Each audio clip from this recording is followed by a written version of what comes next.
Where's Fielder? He's gone to the dogs.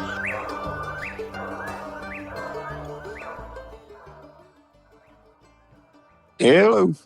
Hey, is this the store down there at Slidell, Louisiana, where they've got the telephone? If it is, I need you to run up the road there and get that boy out there that's picking them watermelons, that Billy Dwyer. Could you bring him to the phone, please? He might need a little water before he can talk, but I'll see what I can do. Hey, Billy, how you doing, brother? I'm great, Steve. How about you? Man, I couldn't be any better. I really couldn't. I'm Good. down here in the heat. We got up to 90 degrees forecasted here today on the west coast of transplanted Yankeeville, better Wow, we known get as 95. Florida. 95. Woo. Yep. Down here in the swamps. Yep. Man, that's it's summertime in the South. It is. It is that for sure. Well, Miss Ellen and I kind of have a thing, when we say something about the weather or complain about it. She had a little boy in school when she taught, and in whatever the question was, he'd raise his hand and she'd say, I can't remember that kid's name. Said she'd recognize him and he'd stand up and say, "I live in Florida." He was proud of it, man. Yeah, I guess. It ain't too much fun right now down here, though. No, it's not. Well, Billy, I'm glad to talk to you. It's been... Yes, sir. You too, Steve. Always. Yeah, it's been it was in February, on February 6th, that you and my partner in crime, Kesten Jessee, did the episode on Pup Training for Dummies. So it's been that long since we've talked. So that's I too didn't long. realize that. That's Wow. too long. Yes. Well, we do text back and forth and messenger and that sort of thing. But yeah, it's good to have you on here. We've had some good podcasts here of late, and I know you've always been a real faithful supporter of Gone to the Dogs, and I do appreciate that very much. Oh, you're welcome. I enjoy it. Well, I know, and I appreciate you letting me know that you do, and I know that you listen to several podcasts, and that's all good. I mentioned in the last episode, when we did our drawing, our wheel spin, this past Monday, I mentioned Jason Snellgrove up there in Missouri has that Coonhound Collective. And so anyway, we're all just one big happy family out here, or we should be. Well, them guys, they must be taking summer vacation or something, because he hadn't put out one in a while, and I haven't heard anything on the Coon Hunting University in a while. Yeah. I mean, it's just pretty much you, and now I love the guys over at the Houndstooth, and they are quite the bunch over there for sure. Yeah, they roped my buddy Kesten Jessee into being on their podcast, and as we're recording this today, Billy, it's airing right now. I heard it this morning. I did too. That's when I listened to it. It was pretty good. But they get a few words out of Kesten. That's a job for anybody, Yes, sir. Well, what have you been up to down there in the swamps? I've been following your progress on your female Ruby, and sounds like she's really starting to get it together.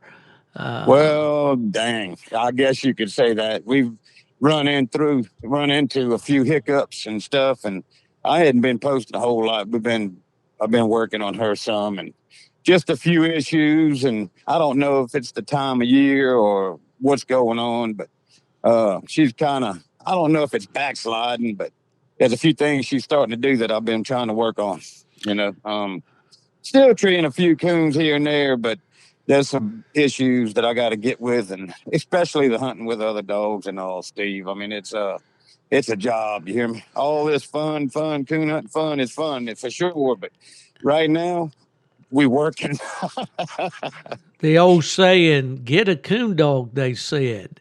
It'll be Right? fun, they said. That's right. Maybe one day, Well, it's a process with these pups, and we've talked about pup training a lot, and I Right. respect your methods, and I think you've done a really good job with this young female. How old is Ruby now? Oh, she'll be 2 July 5th.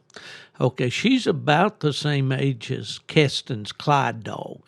Right. He'll be 2 in July. Hmm. Yeah.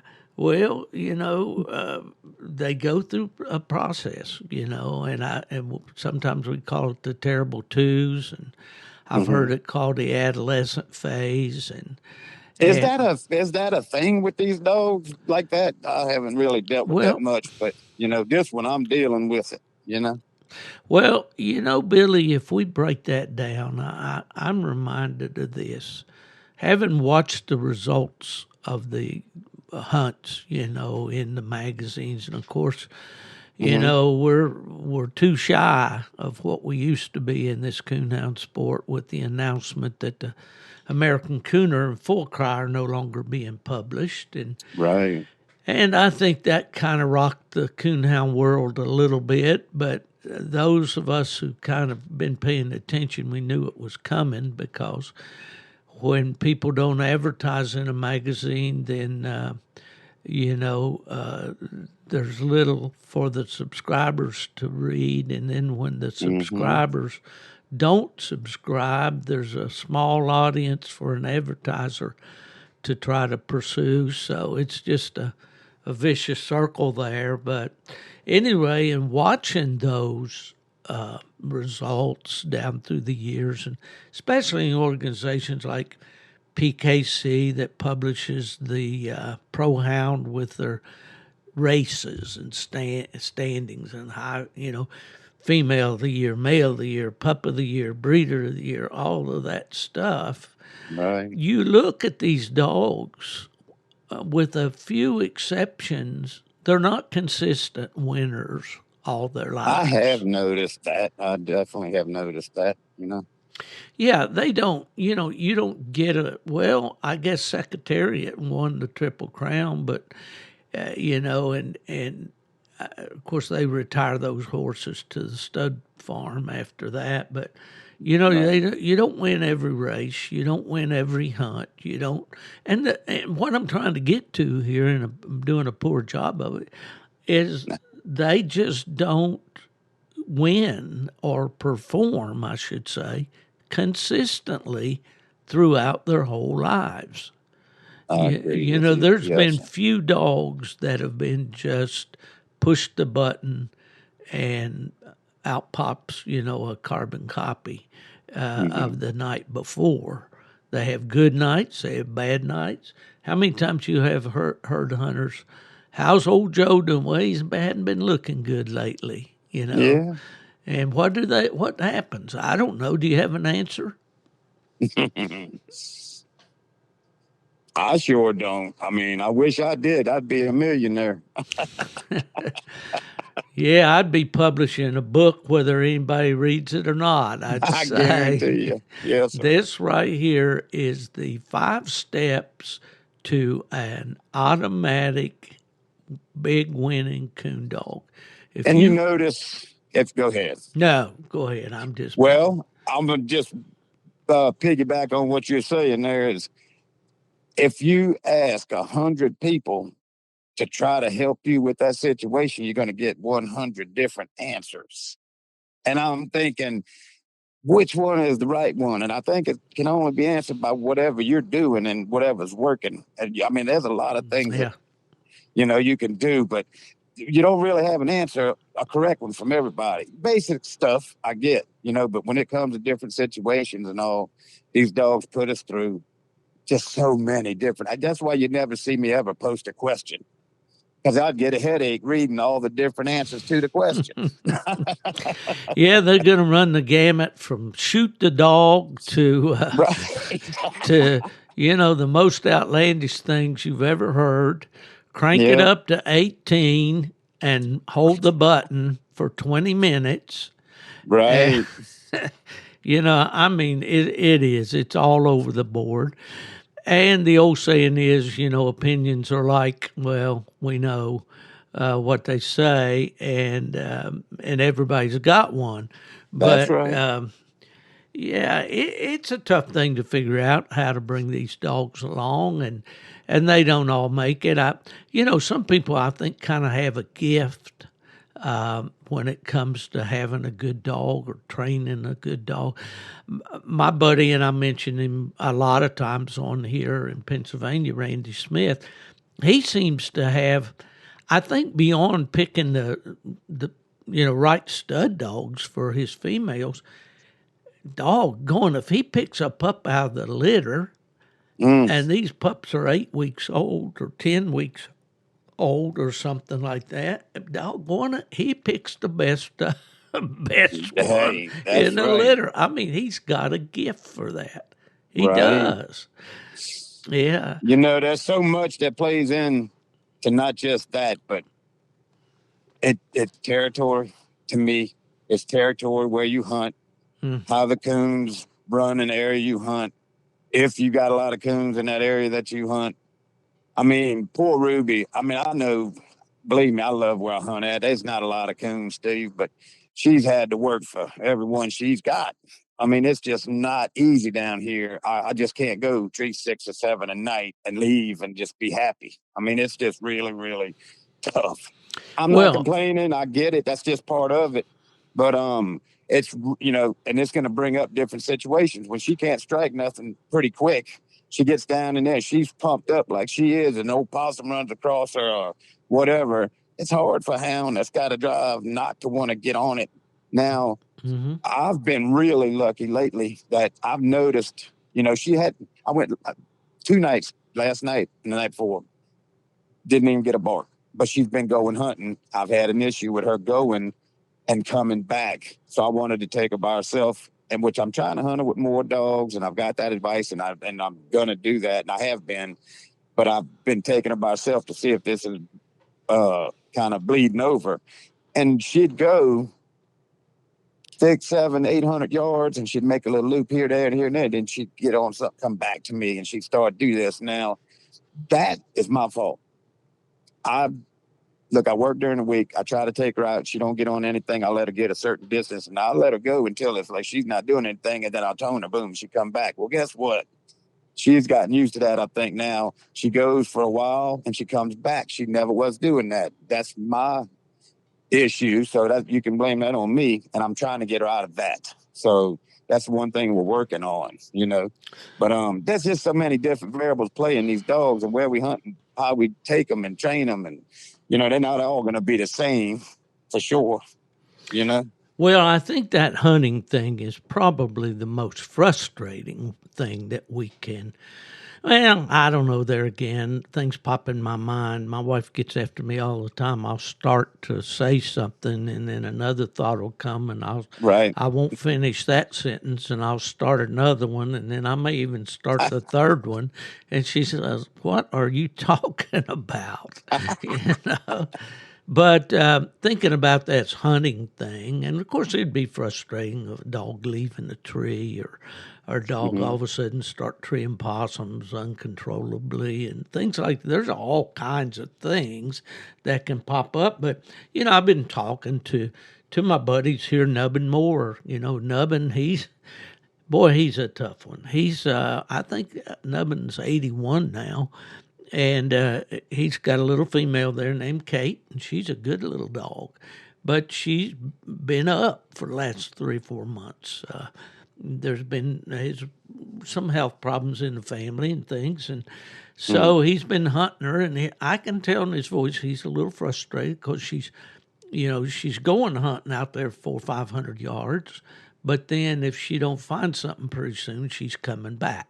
Right. And that's frustrating him right now. And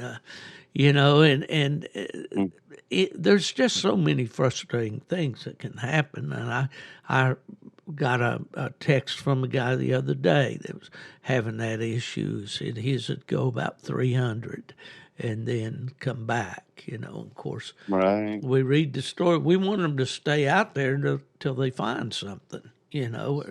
At least I do. Well, that's what Ruby was doing, and she was going to put me on a path to some leaving the woods, going straight to work road. Yeah. So I had to kind of tone her in a little bit, and maybe it was a mistake. I mean, I'm like last night. I don't care which. I put the phone under my seat. I'm not touching it. She can go until if I got to go straight in the woods to work. I'm not toning her. I'm not getting her back. Well, she stayed gone a lot longer. Just did nothing. It didn't strike a thing. Looked like she was maybe trailing something around there, but it was just nothing moving. And it took her a while, probably over an hour. She finally come back, which I wasn't mad at her for that. I went and walked down the road a good piece into another spot, and it was so hot, the tongue was dragging. I gave her some water and put her back in, and she went out again for a good while and was going probably 300 to 400, but wasn't hunting too far out. But she acted like she was trailing around on something, but never did open. And then she finally worked her way back, so I loaded her up, But before it was Ruby gone, you ain't getting her back, Yeah. Well, So, I think there's a combination of things. Now, again, I'll just cite examples that I know. Again, our friend Kesten, the Clyde dog that he has, I think Clyde will be 2 in July, like Ruby. And Clyde is a hunting dog. I mean, when you aim him and fire him, he's going to go through the country, and until he gets onto something, and he's pretty good about having those raccoons when he trees. right. So he's a hunting dog, Right. but he's in extremely good physical condition. If you look at a picture of that dog, you're going to see a ripped, those hindquarters. I mean, those muscles are just stenciled going in the in mountains. there, in the mountains, in the rocks, in the rough stuff. The average guy at this time of year, and of course, I'm not even including myself in this, but it's a tough road to hoe to hunt in the summertime. I Oh, that it saw is. Duke Prue, who Duke has hunted, all over the country, and a good coon hunter. He's like all of us. Every year he's getting older, but he's not old yet. But he's Right. talking about how much he hates the bugs and the heat and everything that goes with summer hunting. So to keep those dogs out there, especially where you are, Billy, you're down there in the middle of the furnace. You're in the fiery furnace, so to I was speak. looking at my thermostat on my truck right before I got to the woods. It was 91. That was like right at dark. And then the bugs, like you said, God, they was covering me. But I off to put a bunch of that on, and it didn't get too bad. When I left, it was around 85, I think. It's still pretty Well, warm. until somebody experiences that. But I guess the guys that are most apt not to understand the severe summer heat are maybe the guys that are in the mountains, or because I hunted for years in the upper Midwest in Michigan, and the humidity is incredible up there. I mean, it's like a warm blanket when you step out the door, and the mosquitoes are just on steroids up there. They're like little That's right. drones. They're like Clayton Stark out there with his drone buzzing around you. It's the old saying, what is in Michigan, the old boy heard 2 mosquitoes out on the windowsill, and one of them said, You want to eat him here, or we want to drag him back to the swamp? I mean, I don't like mosquitoes. I don't either, Steve. But hey, I mean, I just quit hunting during the summertime around here. If I had to not hunt because of them. Yeah. I did an article for Coonhound Bloodlines when I was at UKC about mosquito warfare. Mm, And I went out and tried to find every known remedy for mosquitoes that I could find. Even this Skin So Soft mm-hmm. Avon lotion. Some people swore by that, and all these different home remedies and all. And I found out that probably the more DEET you've got in there, the better off it's going to be. But they say that's not good for you I'll be darned. and Yeah. all, but it's a battle, to fight those things.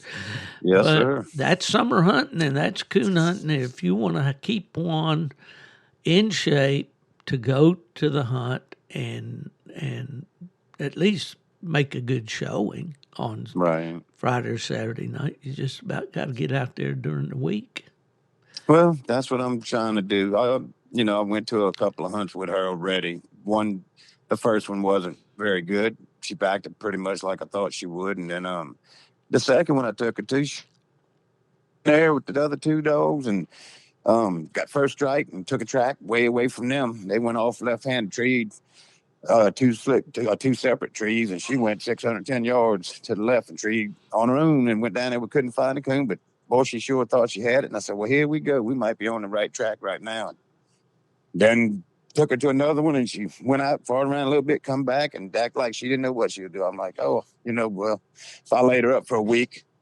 And Brendan Tony, me and him been hunting together a little bit, and he's going to help me out. We're going to take her with his dog, Good and we're going hunter. to Good Yes, hunter. sir. Yes, sir. So we're gonna do some hunting with her and his dogs and try to get her on the right track. It's a little ways away from me, but I don't mind the drive to get her right. I'll do it a couple of times a week. So we'll see where it plays out. But I'm not giving up on her by no means. I mean, the dog trees, and when she trees, she stay put, and she's got a good track mouth, got a good track. She runs the track like crazy.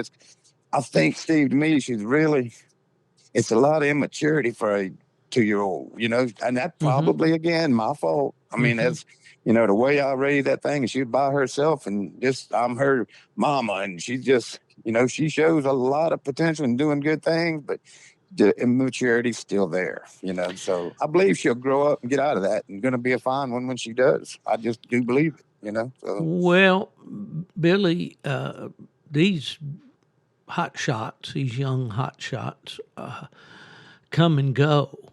But most guys will tell you that have been around, and I know you have, that these hounds don't really get good until they're 3 or 4 years old, and maybe even in some cases a little older. I mean, That's a right. lot of them are they're quick, and that's my old buddy Bill Kavner up there, and I think Bill's in Oklahoma, but he was a field rep for UKC. I always called him Scorpion Quick. He called him, and but to get a good solid cooner, and I kind of watched the dogs that did well at the world hunts over the years. Those were the seasoned dogs. Those were the dogs that had a lot of hunting under their belts. Right. So, but as you're talking there, I was just thinking over the years, I had some dogs that I really enjoyed hunting, and I was proud to hunt those dogs. But I hunted them mostly by themselves, or maybe two dogs was about my limit to hunt together. All those years I lived in Michigan, unless occasionally some guys would come to hunt, and each guy would cut a dog. But, I think I just kind of happily went about the night in and night out, going out to a good spot, cutting my dogs, sitting there leaning against the fence post to find a log to sit down on and just listen to those dogs. And I when they love it. got treed, just Yeah. walk in there, and find that coon. If it was harvest season and the furs were prime, I might take that. Well, I know might about it. I would take it. But, Mm-hmm. and just kind of went about my business that way. But then when something like plot days came along or a qualifying event or something, I could take that dog and do well with it, you That's know? right. And I didn't get into any intensive, specific, regimented training program with those dogs. I just went coon hunting, That's right. you I know? know exactly what you're talking about. Absolutely. Yep. So I don't know. I'm not the answer man. I do Right. have answers, but I don't. I won't swear to the authenticity or the correctness of them. But Well, you said a while back too about training dogs. We don't really do a lot of training on a dog. If they start running and treeing, they're going to be teaching themselves all they need to know. But there's some situations arise that, like I caused, I guess, with her coming back. I don't want her to come back. I want her to keep hunting, till she finds something. Well, me toning her, I do believe that probably caused a lot of that issue, yeah, So but you're right. If you take them dogs hunting, there's a few things you'll have to do maybe out there. Maybe leaving the tree coming to me. She would do that. She'd come to me a little too far. I'd have to get on and get back on that tree. She'd run back on that tree. Well, in a hunt, that can get me minus. I have to work on that. If I'm out there yeah, pleasure hunting, I don't really care if she comes to me and, love wagging her tail and goes back on a tree. But I want to hunt. I do. I want to hunt the competition. I really, really do. I enjoy the heck out of it. I mean, if yeah, she ever gets to that point where I can compete, then I'll probably wear out truck after truck because I'm doing some traveling. yeah, But I'll have to work on some things for those hunts. But as pleasure dog, man, look, give me a log and turn it loose. I'm as happy as I can be, you know? So yeah. I think that's it's down if it's bred in us, so to speak, or it could be a condition thing, but it you love to hunt. That's raising your feet get itchy when the sun goes that's right. down, and you even though you had that bad night the night before and you swore you'd never go again, as soon as That's it gets right. those frogs start peeping in the spring or the whippoorwill Yep. calling or whatever, you got to get out there. And I know that. Well, we've got a little female here, Kesten and I, that's out of Frogger. Frogger is a busy man. I That's, don't I know how. guarantee it. I don't Yes. know how he's carrying the load, but He might no, give Lipper an old run for his money. He keeps it up. could be. I don't have access to any numbers, like I would once did in life. But and yeah, and his this pup out of him has made a big splash here. This farmer dog, winning the national Hmm. championship, had him on the podcast here not long ago, and then Oh, here yeah. just recently, last weekend, they had that hunter appreciation hunt, Black Widow Ford, about a 90-some thousand pickup. Can you believe that? No, I my didn't pay goodness. 9,000 for my first one, so I know. I know. Good Lord. But anyway, and then the farmer dog ended up second in that one, Sure did. and so we like the prospect of having a frogger pup out there to hunt. Kesten and I do, and we've got a Hmm. lot of hopes for a female that we have. And again, I got her from Randy Smith, and Kesten and I partner on her, and she's out of Jillian, who is out of Biffy Sue, the world champion, and bone collector. Right. But anyway, to get to this, she's been running track and hunting really good, but she Hmm. hasn't been treeing much. So, I tell Keston, I said, what we really should do is we need to put her with a trainer for a little while so Okay. he can concentrate on getting her to flip that tree switch. Now, Mm. she'd tree her head off on a hang up, or something. But when the Clyde dog would go in and make a tree, she'd go in and tree a little bit, and then she'd lose interest Mm. and just get over there, and fool around, or maybe even go hunting. Right. Well, we sent her just here a week or so ago up to Jordan Coble up in, let's see, I can't think of the name of that town. Seems like it's Burnettsville or something like that. It's up in north central Indiana. Coon Zoo up there, I call it. And I've known Jordan's dad and his uncle, Randy and Robert Coble, for years. They're black and tan people predominantly, but although Coble, he must be the black sheep. Jordan must be the black sheep because he's been hunting walker dogs in these hunts. But anyway, we send her up there, and he gives her a day or two to kind of acclimate and sent me a video yesterday. He said, well, I got the month started off with just an easy drag for the pups, and there's our pup sitting over there, boy, just like she's nailed to the ground. That head throwed back, treeing every breath, and other pups treeing, running, jumping, flipping, flopping all around. I'll be darned. And she's standing right there, focused, looking straight up. Now, I think this is going to do her a lot of good because it's going to take her out of her element that That's she's right. normally, she's just been hunted either by herself or with Clyde. Now she's got some other dogs, and now if she's got any competitiveness to her, which I'm sure she does, bred the way she is, Right. she's going to want to outdo those other puppies, or I'm going to miss my guess. So, She sounds like it. I'm thinking that we're going to get a good report back from her. Do I have a guarantee of that? Absolutely not. Right. Anything But you're going about could it the happen. right way, Well, that's it, and people say, "Well, I don't want to do that. That's too expensive and all." Well, it's really not.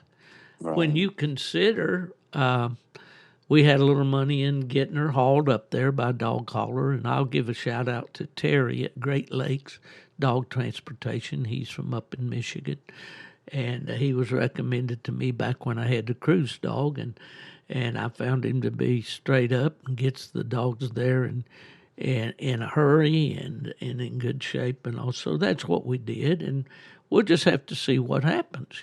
Right. Very nice. Yeah. That should do a world of good, Yeah, well, I think so, but in well, you and I have talked about this before. These pups are a treasure. The Bible talks about people being a treasure in earthen vessels. We're our bodies that they're speaking of. Well, these dogs are dog flesh, hide, Right. and bone, but they're treasures to us. Absolutely. Right. And we've got to try. It's just like we had a bright child, and he's real smart. We could tell he was real smart, when he's little, and just never send him to school and never give him an opportunity to read or write or learn. What a tragedy that would be. I know. And I look at these dogs the very same way. I believe every single one of them deserves the best chance they can get. I agree. I definitely agree. And you can see it in one. I mean, there's some that you can just see that it'll never make it. I mean, just be honest. I mean, there's some you'll see that just don't act like they have a brain in their head. I get that. But if one shows you that, hey, I think I deserve a chance and shows me this and that and the other, then doggone it, it's going to get every single chance I can give it, just like I have with Ruby. I mean, she'll never go anywhere. I mean, she might not make the best dog, might not make the best competition dog, but I can take her out there and tree a coon with her, and I enjoy her around the house. She's not aggravating dog. She don't do things stupidly, and she don't mess in her pen. She don't bark excessively in the kennel, nothing. So I mean, she just got a home for life. It don't cost that much more to feed. I mean, I'm planning on getting another one, and I'm going to keep trying. If she don't make competition dog, well, I'm actually going to breed her. So and her talent is out the roof. So I know with her breeding and her talent that some of the man-made things that I've done her shouldn't affect a puppy's bred to a really really good stud like I plan on breeding to. Well, So I think there's a chapter in my book about talking about which are the inherent characteristics and traits in these dogs and which ones are trained and which ones is it God's responsibility to give them and which ones is it our responsibility to put hmm into that dog. And it goes both ways. These that's dogs, right. thanks to the breeders down through the centuries, have bred these dogs to be hunters, open trailers, and stay put tree dogs. Not all of them make that. Right. There's a lot of families with bright kids and good kids, and there's that one black sheep that seems to go its own way. Yes, But sir. well, I do know that you have planned. You're looking out there and expecting by the end of the year to breed Ruby, aren't you? Absolutely. I've already talked to, I tell you, my thinking, I did a lot of studying. Steve, I'm looking for puppies here, there, and I've had some projects that I thought I might look into. It just didn't feel right. So I said, you know what? I can get puppies. I'm definitely not breeding her to sell puppies. I'm breeding her to get something for me. Okay, so this is my whole thinking because I could breed her to Frogger and probably sell the puppies for $2,000 a piece. But I don't want to do that, and you know, um, I've already decided and talked to Joe, man, and we're gonna breed old Goose to her when she comes in. He's a Y- coon dog. He showed that. He's a world champion. His breeding is through the roof. You got rodeo and that whole thing, and all his uh, the dams and the gyps on his side of the producers are just flat out through the roof. So I really like it a lot. I feel great about it. So There when you she go. comes in, I'm traveling to Texas and we're gonna get it done. And hopefully I might have the next world champion out of it. The reason I'm doing it, that don't sound cocky, but that's why I want to do it. Sure. Yeah. Well, So, you've got to make the and effort. I got That's for time to, sure. to, to definitely work on her from now until then, see where she's at and what she's going to be doing. And that's probably around, I got it on my calendar, November, December, somewhere in there. She should be coming back in. Well, in looking at a bitch to breed, I would ask myself these questions, and I'm sure you probably have. Is there anything in this dog or in her bloodline that that I absolutely can't tolerate? Is there something here that if those puppies turned out with that behavior or that trait or that fault, whatever you want to call it, that I just absolutely couldn't tolerate? Then, if there were or was, as the case may be, Hmm. I would probably think twice about breeding the dog. But from what Absolutely. Yep. I'm seeing in Ruby, I see a dog that goes hunting. You at one time were concerned about her hunting too deep, Yes. and you had the episode when you lost her there for a couple of days and all that. Right.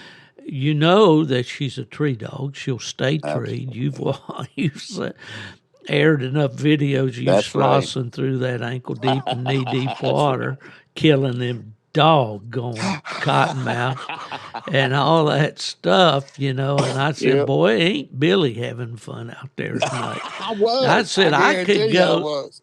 I could go right out here. I don't have one to turn loose here right now, but I can go right out here in a mile of the house and wade through that garbage too, all I Right. want to. But anyway, you know what she is and what she's capable of, and you know Mm. her bloodline, and you know what it's produced, and all of that. So you're going to make an edge and have made an educated decision to take her to the Thunderbird's Black Goose. Isn't that his Yes, name? sir. Yep. Joe Manning Jr. there in Texas, well known, well respected coon hunter. Oh, absolutely. And, Right. so hey, good for you, man. Roll anytime you do a breeding, you can study, plan, scheme all you want, you're still going to be rolling the dice because That's you right. don't know for sure. But hey, you'll never know unless you do it. Nope. And that's, hey, I'm gonna how you say it's taking it, taking a chance, but I feel really good about the chance I'm taking. Yeah, So it might yeah, not work out, but you can't go wrong when absolutely. you breed to a dog like Goose. And Joe is an outstanding guy, man. We message all the time, and Yeah. Oh, I, yeah. I've backed out on a few things here and there, and you think about something and you want this and want that, and then you think about it, and you're like, man, I Yeah. don't really know, and well, I haven't. This is a go, Yeah. So Yeah. we. Well, you And feel I've good about I've it. asked my very same question you said about asking everything about Ruby. And I can't. There's nothing about that dog that just flat out says I wouldn't. I don't want that trait. Mm-hmm. I mean, Mm-hmm. especially from the brains and her eyes. Uh, I've seen her at a very young age. My God, Steve, she was I think 15 or 16 months old when she took a very cold track and moved that dude through some of the stuff you and me wouldn't want to go through and just kept on moving, kept on moving. And she got it up hot enough where she run it. Then she went, this was last summer. Then she run it down the edge of the road, come back and treed. She was 0.8 something. And I'm like, oh gosh, she'll never stay there. I mean, I got to get going. So, and it took me a long time to get there. Well, it was hot. She was in a kind of a piney wood area and had a coon in an oak tree, big coon. Mm-hmm. I mean, I don't even know if I was on the ground at the time. I might have been walking all over there because this is something grown dogs don't do. I mean, I've seen her do the work. And when she trees, she's there. I've been, young dog, most of the time they leave and they want to, I've never, and this is just not talking, but she has never just up and left a tree that she was treed on. I've had to go get her. And I'm talking about with other dogs in the woods. I mean, as far as stay put and treeing, it's a trait that if anything else, I'm going to breed for Mm-hmm. Mm-hmm. that. I Absolutely. mean, Yeah. For the guys out there that are contemplating raising a litter pups, you've got a good female and these are all good words, and we hope you're listening to this and letting it soak in a little bit. Billy, you're not going to know for sure how Ruby's pups are going to turn no, out, sir. I know. but we are like our parents.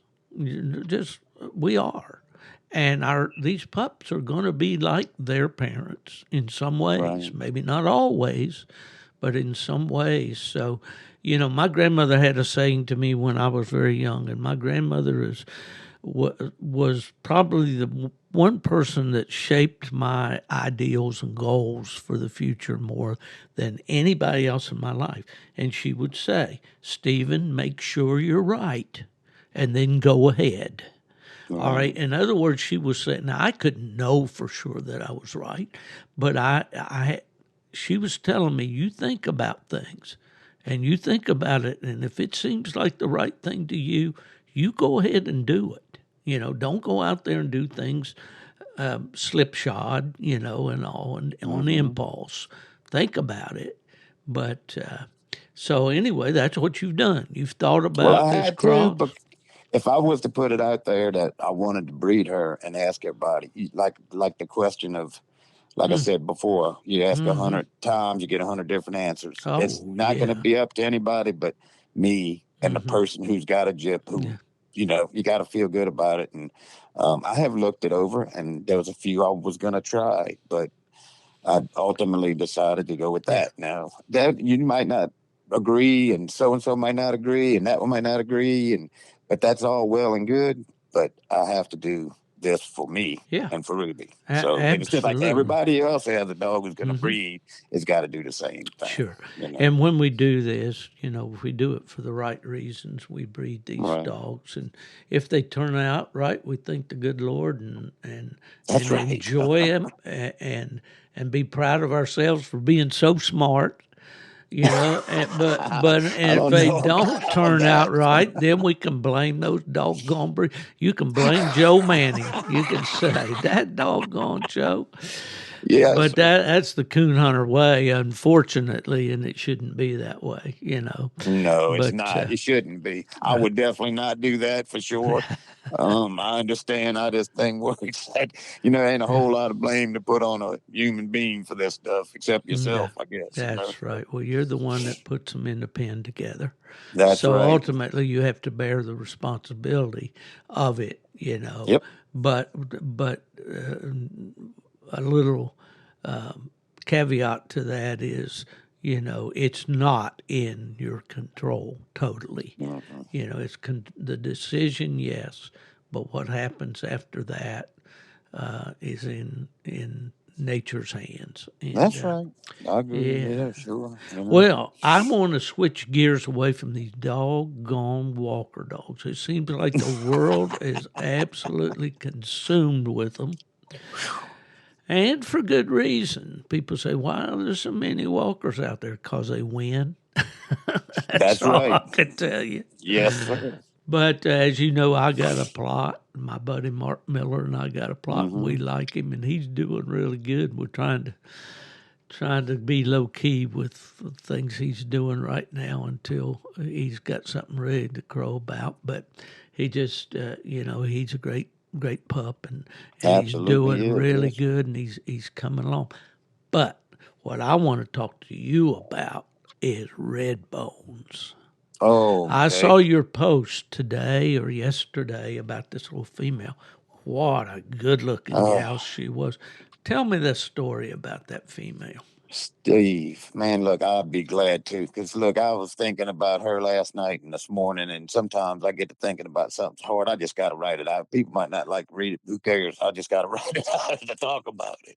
But this dog, when I first went with Roy and this little Jip, she was very young and she'd go with the dogs and all. Well, I don't remember how this little pleasure hunt went, but he had on leash and I'm walking behind them. And man, this thing just got him steaming. She would pull him every which way, go off. She'd go around trees.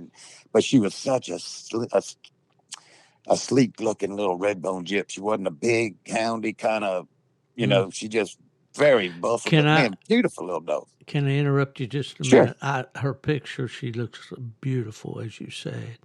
What Yes. what was her breeding? Do you know? She was I don't remember exactly her daddy and all, I don't, but she was definitely heavy timber chopper because that's all those guys hunted. Yeah. I Now, remember that, you for know. those who might not have been around as long as Billy and me, Max Hunter over in Richmond, Hmm. Virginia, had the timber chopper red bones, and they were very popular back in the day.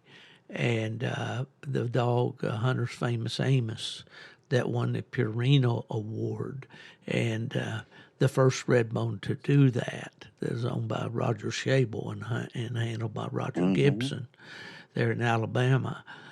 He was a timber chopper bred dog. And those dogs had a characteristic. They were dark red, beautiful, houndy looking dogs, and they had a lot of black around their muzzle. And you could it's kind of like a calling card on a lot of those That's dogs right. that you could tell that timber chopper breeding. Okay, I'm going to shut up now. I Well, want you to tell me about this well, female. Roy and Philip Gray down here were really good friends with Max Hunter and those guys. They knew Hmm. him real well, so that's what they were breeding. So that's how come I knew it was timber I chopper. Because remember Philip well. yes, Yeah. sir. Well, anyway, I got to talking to Roy that night, and we worked it out. And I guess he was aggravated with her, but he let me go ahead and buy the dog. I took her a few times, and she was doing great. Now I had to work on her with the lead, but smart as a whip. I'm telling you, she would lead. And up until I got rid of her, well, I wound up. I'll tell that story. But anyway, she would lead. You wouldn't even have to hardly hold it. You didn't have to know she was there. And after when she did that, I fell in love with her because I mean, a dog can make you hate them if they're pulling you through the woods. But she became really, really good on that lead. And when we turned her loose, she'd hunt, she'd run, she'd tree. She was young, treat so hard. I mean, just everything you want nowadays in a walker dog. This little Jip was. And I mean, I've found this out now because I didn't know it back then. I didn't know Red Bones was slow or whatever hunting. And I just figured she was a good looking dog and she was doing good. But anyway, we lost her one night. She wound up getting hit by a car on Highway 41 out there, and guy I knew from deer hunting around there picked her up, and I went and had to go. I thought she was dead, but he told me no, she was still alive, but she was messed up. And me and my dad went and got her, and I brought her back to the house. Had to pick her up out of the truck. I'm bawling like a baby because, man, this dog she got a hold of me. We just bonded. Just say that. She was becoming a good dog, and I really liked her, but I wasn't going to put her down or anything because she was fine from the belly up. She looked great. Her head was fine. She didn't get hurt, but she just had problem with her back end. So I kept her, put her in, made her comfortable at the house, worked on her, and she wound up getting where she was starting to move. And I stayed with her for a long time, and heck, she'd come out of it. She ate. She would lay there and she'd eat. She had no problems doing that.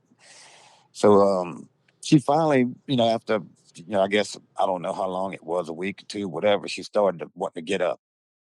And she did. And she got up and was standing. Now, her right foot never did get right. I guess nerve or something, but she never had any use of that right foot, that back right foot.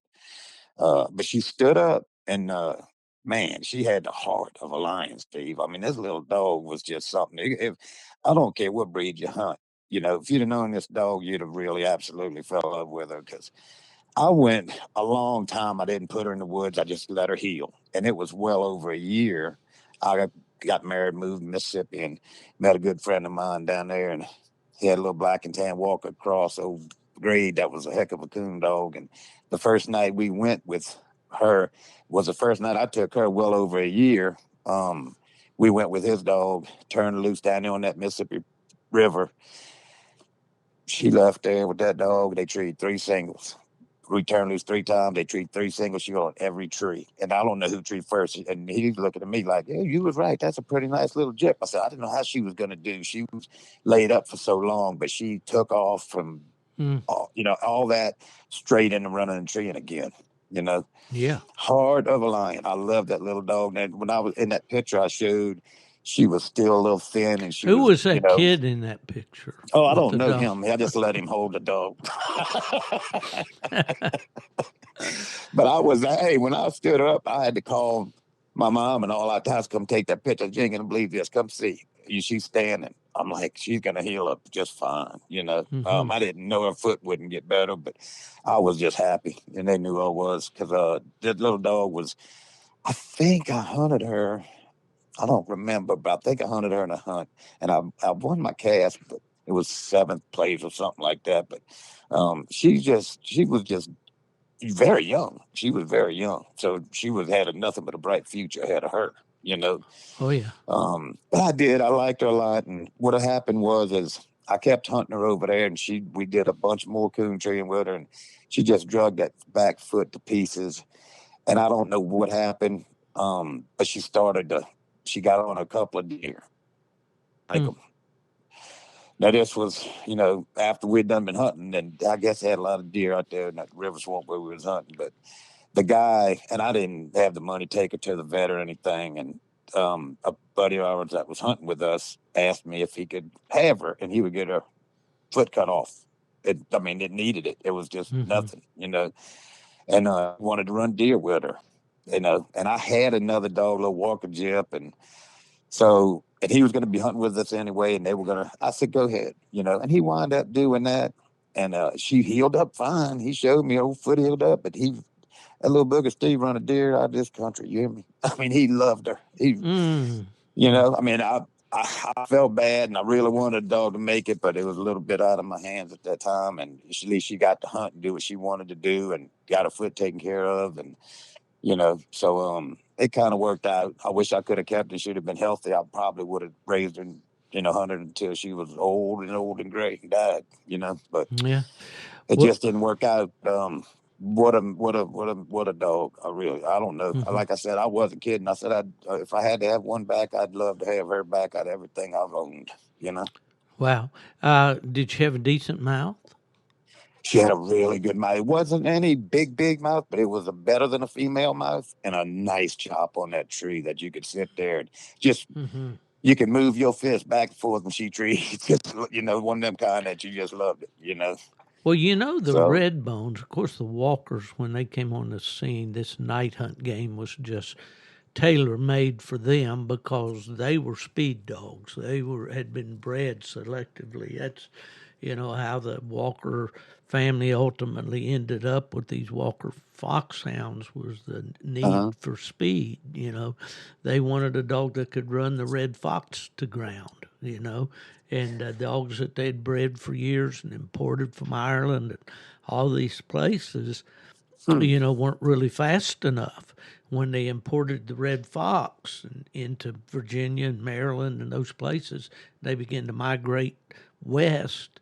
The dogs that they were breeding just couldn't catch him, couldn't put him to Right. ground.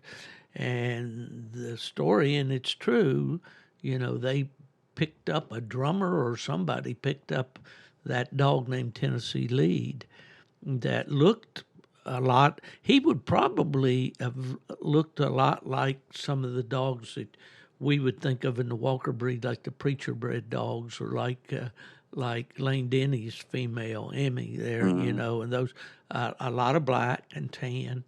Uh, but anyway, he was credited with putting the speed in their pack, so they could Right. catch. But anyway, I got off on a rabbit path there. These Walker dogs, did so well with the night hunts. But when the hunts and the field trials and all first came around for registered dogs back in the early days of UKC, the Redbones were the big dog. They were the winners. They were the Mm-hmm. field trial winners. The first night champion recorded at UKC was a Redbone, Wow. and so the Redbone was an extremely popular coon dog back in the day, but over the years, the sheer numbers of Walker dogs and all that have, just kind of swept over them, and now I don't have access to the numbers at UKC like I once did, but they were out of the 6 breeds we had at that time, they were number 5, and the plot being number Wow. 6. So, but And yeah, I can't understand that myself because right, you're right. Back in the day, even around when Famous Amos, and let me tell you, when I saw that cover of that Coonhound Bloodlines, man, that's mm, when. And then I got Lady. Oh, I was living in high cotton. I mean, I just yeah, that's really what made me like the Red Bones. Um, hmm but you're right, they kind of faded. I hate it because, like I said, if I could get one, you know, like her, I don't have a problem with it. I mean, I would own her in a minute. Well, You there's know, some good so ones around. There certainly are, and I would yeah, they got to invite. go through a whole lot though. I'm Mhm. probably way up in the tooth, be trying to go through too many. Well, I can tell you this: if you go to National Redbone Days or American Redbone Days, and go out with some of those titled dogs that you will see there and walk along, you'll see some coon dogs. Oh, I guarantee it. I know. I wouldn't mind. Yeah, I know. I Hmm believe it. Yeah. Well, those are always good stories to go back and relive Oh and yeah. think about, and the good red dogs. And I've never owned a red bone, but always thought they were beautiful, just like everyone Oh else. yeah. And of course, that book, Where the Red Fern Grows, uh, forever, changed the lives of many, many people that I've You know ever. what, Steve? That never did. Um, that that of course I read the book and I seen the movie, but it never did affect me with the red bones and stuff like that. I never did do that because of that show for some reason. I don't know. I loved the I was a young kid and all, but that didn't really have any That effect didn't on me with resonate with that. you, huh? Not much. No, it Hmm didn't. It's but and I've hunted and oh God, how many dogs have I ever seen tree coons? And there ain't when you get a good red bone standing on that tree and that joker slinging that head back and treeing with every chop, I don't know if that's a pretty one. Well, Don't ask me why. He's a solid red color, but mm, something about him up there on that tree, man, that booger looks good. well, when I came back from the military in the early 70s, 1970, not 18.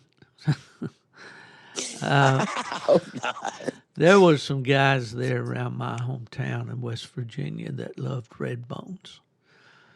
And they went out and bought some nice dogs and brought them in there. And to stud them and to hunt them and just to have them and to brag about them, I guess. But there was a Redbone breeder years ago, and I don't know if you know this name or remember his dogs, Roy Blakesley from Minnesota. I heard the name for sure. Northern Redbones. Mm-hmm. Big, dark, as the Redbone ads would say, cherry red. Mm. Big old Beautiful. flat heads that you could lay a ball on it and it would roll off. And a guy named Chick Scarborough there in our hometown bought one called Blakesley's Northern Chief.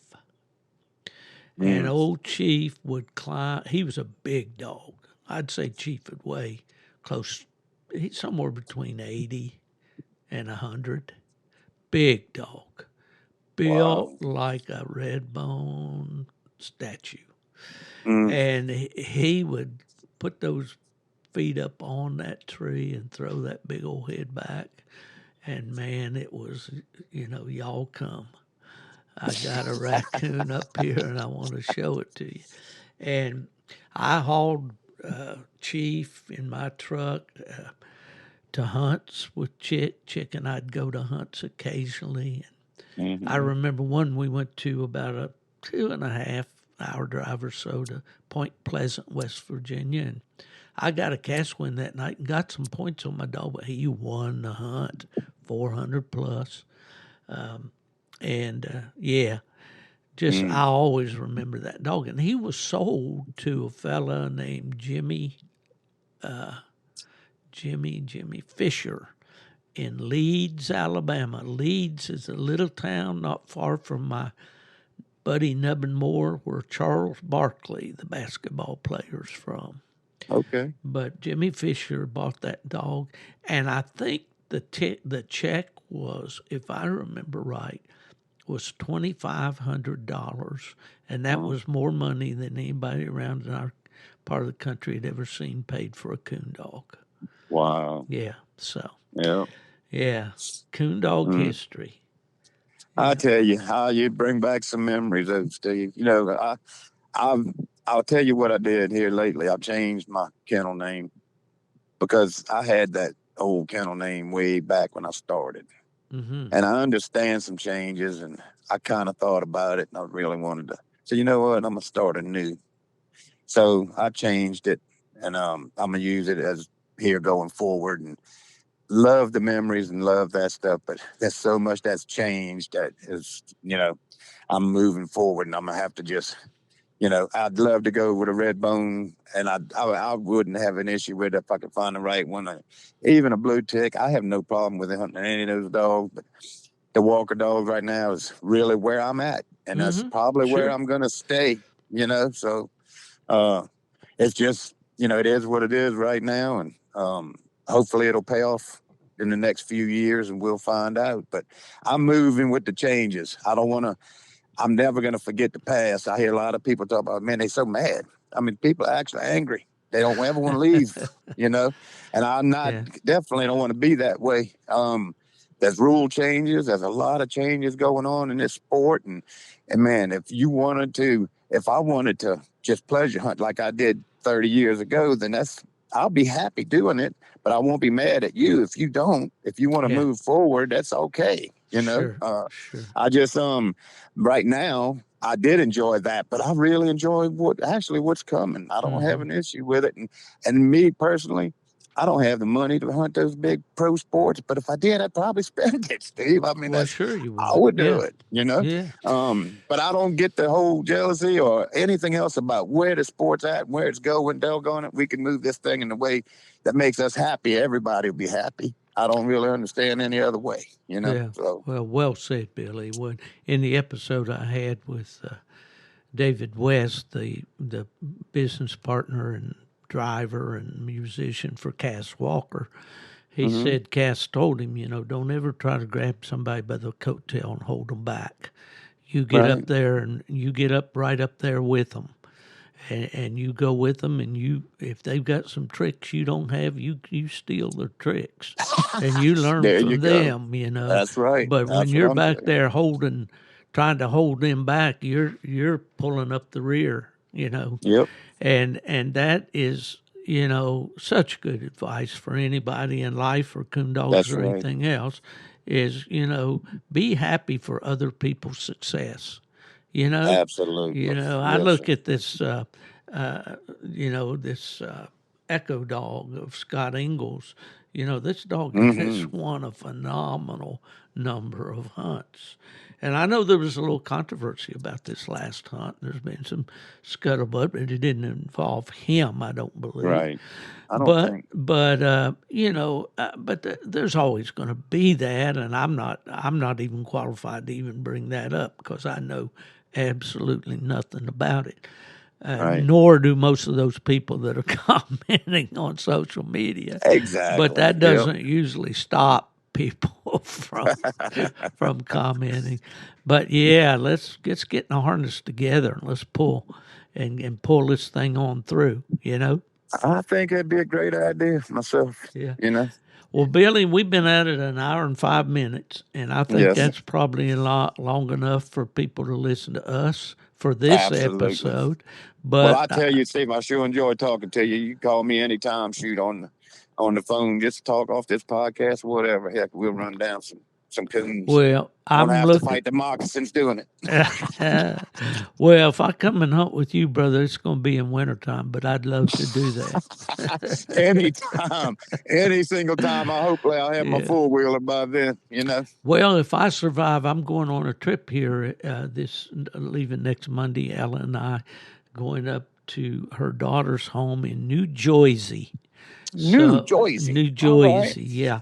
And so we'll be up there a while, but man, I just found out there's a good trout stream right there Ooh. where she lives, and they say they're just jumping out on the bank. So I guess There's not a thing wrong with that. I told my daughter not long ago, I said, boy, she'll miss my fishing. I need to just go sit under some limbs and catch me some perch and just That's take time right. away from this stuff for a while. You got it, man. The cares of life will just roll away, kind of like leaning back against a big oak and listening to a hound trail in that swamp next Absolutely. December. That's right. Yes, sir. Well, Billy, it's been an absolute pleasure to visit with you, my friend. I appreciate You you too, taking the Steve. time with us. I will do just a little bit of housekeeping here. I always want to say house cleaning. That's something that I'm not familiar with. But anyway, we have this Wheel of Names drawing every Monday night on Facebook, 6:30 Eastern Daylight Time. That'll be 5:30 for you people out there where Billy lives in the Central Time Zone. And what we do is we put a question of the week on Facebook on my personal our Facebook page, Stephen F. Fielder. And we put the question on there, and it comes from the episode that's played the week before. And if you can correctly answer the question, send it by messenger to me. I'll put your name on the wheel. We're talking today to a prior winner. Billy, I think you won our first spin, didn't you? Yes, sir. Sure did. Yeah. I'm using that thing too, that squaller when I All go right. around my neck. That's right. It's a good one. It's a 3-reed metal design, lightweight. Mark Zepp, the renowned coon hunter and call maker, he's made coyote calls, predator calls, all kinds of stuff.